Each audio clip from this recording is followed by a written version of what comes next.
In the city of Price, where stories traveled faster than footsteps, Jake Vane was known for his grasp in the world of finance. Numbers worked in his favor, and so did the clients who trusted their future to his charts and forecasts. One day, out of curiosity, he began recording short videos, simple tips about saving, investing, and avoiding debt. He spoke into the camera as if speaking to a friend. People listened.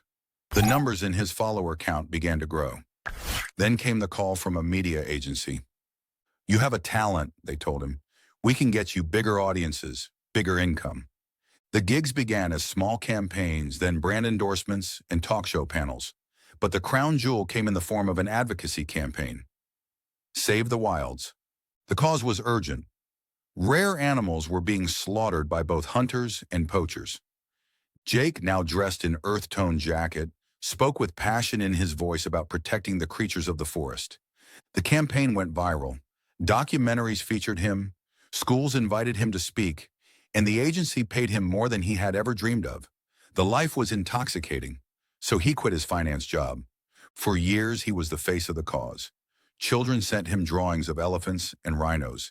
He raised funds for sanctuaries, signed petitions, and posted fierce messages condemning the butchers of the wild on his social media accounts. But then one season, the agency's funding dwindled. A change in political winds had dried the river of sponsorship. Jake's inbox grew quiet. The invites stopped. Bills began to stack like bricks in a crumbling wall around him. The thought of returning to finance felt like moving back into a cold, gray prison. He was a different man now, or at least he had convinced himself he was. Then came the knock on his door. It was the Hunters League, the very people he had spent years denouncing. They had seen his decline. "You have influence," their leader said.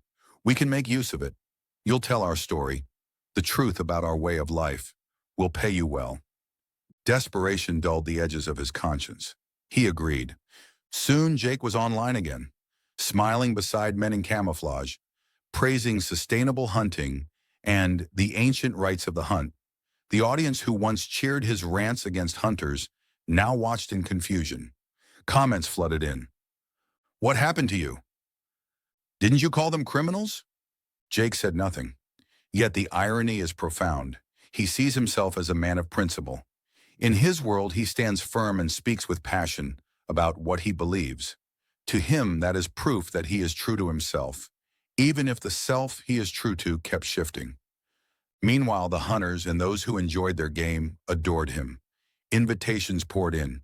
Payments followed. Even the poachers, sensing an opportunity, began offering him gigs to clear the air about their work and how they were also feeding communities. He accepted those too.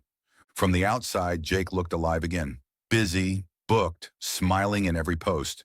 But inside, he was hollow. His soul felt like a theater that had been emptied after the final act. Its stage now leased to whoever could pay the rent. It has a theater owner so desperate he would rent the stage by the minute to street hawkers. And in the quiet moments, darker questions whispered in the minds of those who still remembered the man Jake used to be. Why does he do this? Does he have a soul? What comes next? Would he, if the money was right, stand in the square and praise the raiders who stole the meat from the very hunters he now defended? He could argue that, after all, the raiders shared their spoils with the hungry. In Price, no one could say for sure. But one thing they knew, Jake Vane had become a man who didn't follow causes. He followed currents, and currents, like trends, change without warning.